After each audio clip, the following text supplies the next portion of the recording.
អាផ្កាសសនេះបងប្អូនអានេះគេហៅថាផ្កានួនស្រីហើយអាផ្កាហ្នឹងគឺវាក្អូបប្រហើរនិយាយទៅភាគច្រើនវាក្អូបប្រហើរនៅពេលព្រលឹមឯអាផ្កាហ្នឹងណាហើយស្អាតតាបងប្អូនអាផ្កាហ្នឹងឥឡូវនាំបងប្អូនដើរមើលសួនបន្តិចអញ្ចឹងណាហើយអានេះរំចង់បងប្អូនរំចង់នេះល្អណាបងប្អូនស្លឹកវាឡើងខៀវស្ងាត់ល្អហ្មងហើយឥឡូវគឺផ្កាបានតែមួយផ្កាទេការពីមួយរយៈមុនហ្នឹងគឺវាដូចជាផ្កាបាន2-3ផ្កាដែរឥឡូវគឺបានតែមួយផ្កាទេនេះអាផ្សេងវារយអស់ហើយឥឡូវបានកំពុំផ្កាមួយទៀតអញ្ចឹងណានេះស្អាតណាស់បងប្អូនបានតែមួយផ្កាហើយអានេះគឺល្អបងប្អូនដាំដាក់ពាងមើលទៅលាស់ស្លឹកឡើងល្អហ្មងខៀវស្ងាត់ហ្មង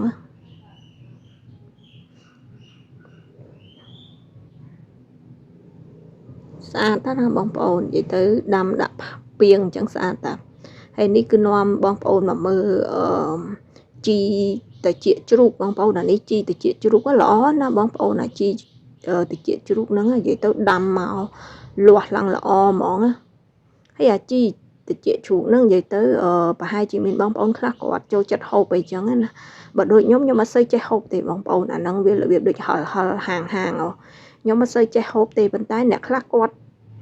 របៀបដូចថាគាត់ចូលចិត្តហូបអាជីហ្នឹង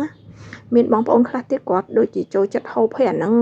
គេហូបយកដូចជាយកទៅធ្វើលក់របៀបដូចថាជាលក់ប្រហុកអីចឹងក៏ត្រូវហើយអ្នកខ្លះខ្ញុំឃើញអ្នកខ្លះគាត់យកទៅហូបជាមួយនឹងទឹកគ្រឿង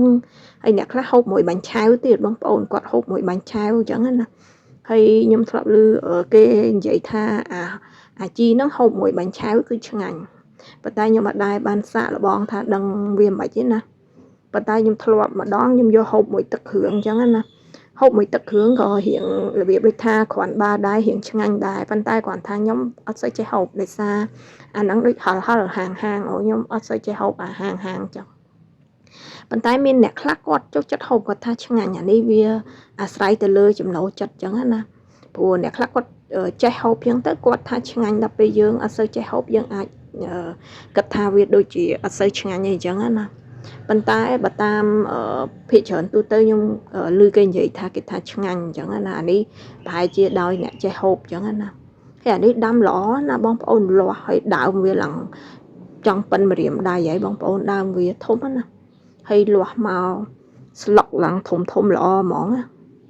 អានេះបើសិនមានបងប្អូនណាចេះហូបអីតំណងឆ្ងាញ់ណាគាត់បេះហូបមួយលក់យកធ្វើលក់ធ្វើអីហ្នឹងណាតែខ្ញុំអត់ចេះហូបទេនេះបើចេះហូបនេះបេះយកហូបដែរតែវាអត់សូវចេះហូបវារបៀបដូចហាងអត់សូវចេះហូបហើយល្អលាស់ឡើងខៀវហ្មង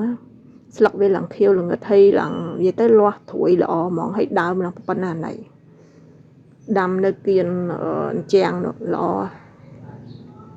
ហើយជាចុងក្រោយអរគុណបងប្អូនដែលបានតាមដានវីដេអូរបស់ខ្ញុំហើយកុំភ្លេចជួយ Subscribe Channel របស់ខ្ញុំមួយផងបងប្អូន